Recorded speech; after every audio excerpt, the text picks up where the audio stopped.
So I hope you enjoyed that video, when to comment. I thought it was really interesting that you comment really only when necessary, when you have to really explain what's going on for other people to see what's going on in your code. Really, the most effective way of commenting is using good function names and good variable names, and we've been kind of saying that all along, so make sure you keep that up. So, library and language documentation. This is when we're looking at code, a vast amount of code that's written by somebody else that we're going to use. This is typically called black box abstraction, where you don't need to know exactly how the code was written. You just need to know how to use it. So the libraries, or the APIs, application programming interface explanation documents, tells you exactly how these different things work. So let's take a look at a couple. The first, of course, is the Python documentation. This is the documentation that includes all the information about Python. It can be found at docs.python.org. They put in the /3 automatically, so if you just type docs.python.org, it'll put in the correct version. You do want to look at the version number, because if you're operating in 2.7, this should be a 2, not a 3. Right now, I think the current version is 3.6, and you might be using 3.2 because we're using Pygame, so you want to adjust that down to the right version to make sure you get the right documentation. So let's take a look at this. So here is what we get when we click on it. First thing I want you to make sure you pay attention to is that up here, we can see that the documentation is listed at 3.6.0.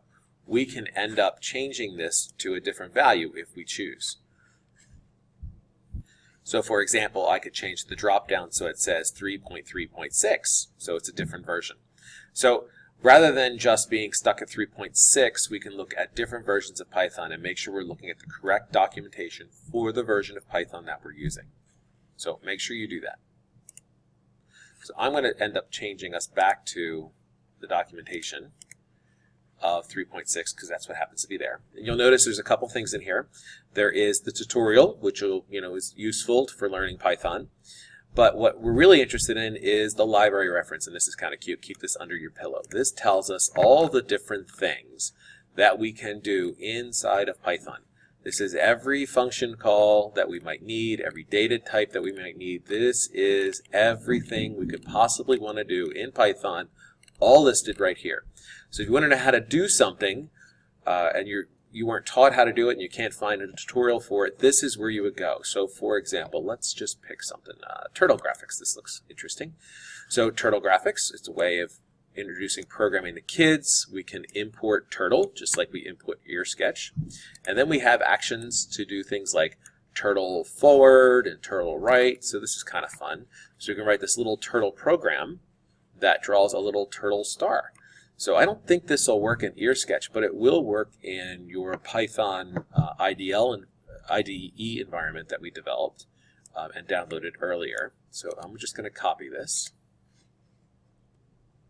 So now that we have copied this and pasted into our Python shell, which is 3.2 in my case, and the way you do that is you just go into your Python program. I'll just show you doing that. Find it. Your link. Here's my 3.2. I also have 3.3, but here's my 3.2. I open it, go to File, New, and just paste in my code. So when I run this, it's going to ask me to save it. I think I already did. It opens up the module, and it's all done for us. It goes through and runs the little loop there and does the turtle action for us. So we got this little star popping up. So we can make use of this turtle feature now and draw kind of cool little characters, much like an Etch-a-Sketch works, and you can do that right inside of Python. So we don't need to know exactly how turtle works. All we need to know is that it does work, and we'll talk more about what this structure means later. But there's a clear forward and left, and it kind of makes a lot of sense of what that does. The rest may not, but you can do forward, forward, left, left, and kind of just draw a thing. So if you feel like playing with that, go ahead and play with that. If you want to learn more about turtle, here's all the different things that the turtle can do, and you can try different things, turn a turtle on and off, hide it, all kinds of cool things that you can do with turtle, more examples, and tons of stuff that you can play around with. So that's one of the cool things about learning a new language, is that a lot of times You can do a whole lot of stuff without having to know a whole lot. A lot of people think that learning a new language is very complicated, but because of these built-in APIs, there is tons of stuff that you can do right away. So let's take a look at another set of APIs. So of course there's EarSketch. That's that API we talked about, the Application Programming Interface. EarSketch has its own set of documents, and that's linked in Blackboard. We can see all the different things that we can do. We can, we have our finish, we have our INIT, we have our fit media, but then there's other things here. Insert media section, make a beat, play, println, refresh list element, tons of stuff that we can see that we can do, changing effects. These are all the different kinds of things. And then it goes through and explains it. So for example, make a beat, if we wanted to learn how to do that, we can see that it takes a string, it takes a file name, a track number, a track location, and the beat string. And we'd have to put in a string in here in the beat string that plays different things for us. So play the clip for 1/16 of a measure. That's what the 0 means. Rest for 1/16, play for 1/16, play for 1/16, rest for 1/16. That's kind of cool. So we can make our own beat using some sound clip that we find. So that's kind of fun to play with and get our own kind of sounds in there. So you can kind of really dive into some more things in EarSketch, even ones that we haven't gotten to yet. Or once you do understand all these and we go over all these different things, which we will, you can go back and refer to them if you get stuck or you want to find out more information and you forget. So here's another example. Play.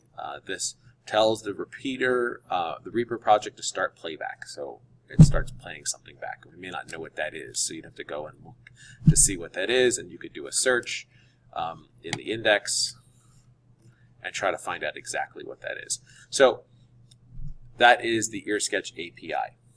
But there's a whole bunch more of APIs. We talked about Pygame, and I had you guys install Pygame. Well, here is the Pygame API. It goes through and tells us how to use Pygame and all the different color types of things that we can do. Here's color, here's the cursors, here's the pixel array, rectangular, sprite, surface, all these different kinds of things that you can do with Pygame. And then they go through and they list some tutorials for you. But then down here they explain every single thing of managing the joystick, the keys, the mixer, dealing with music, all these different types of things that we can have access to that are done for us already, and we can use that API to help us figure it out and do some kind of cool things without having to know exactly how everything works. Again, that idea is black box abstraction. It sounds kind of like we're cheating, but we're really not. This is a very common thing to do in programming, where you have a set of programming commands and languages that you use in order to do some type of task. Why reinvent the wheel? Somebody's already done it for you. Feel free to use what they've already done for you. So what else is there? Well, there's a whole list of Python APIs that we can take a look at. There's APIs for Amazon, for Bing, for Bitly, for Blogger, for Box.com, that's that storage space, for Delicious, which is keeping track of web links, for blog hosting, for Dropbox, for Facebook, for Foursquare, eBay, Flickr, GeoPY for geocoding, that's your GPS, Google Maps, IMGURL is an image share, Indeed, search for engines and the search engine for jobs, Instagram, of course, Last Word, the world's largest online music. I don't know what some of these are. Lincoln, Logly, cloud-based log management service, Netflix, that's interesting. PagerDuty, PhotoBucket, tons and tons of stuff that's on here. And this is not everything. This is just a partial list of some of the things that you can do using Python. You can always find more APIs. People are constantly writing APIs to work with other types of services. So you can embed these things right into your Python program and take advantage of that. So Python's a pretty powerful language that it has access to all these different types of APIs that people have written.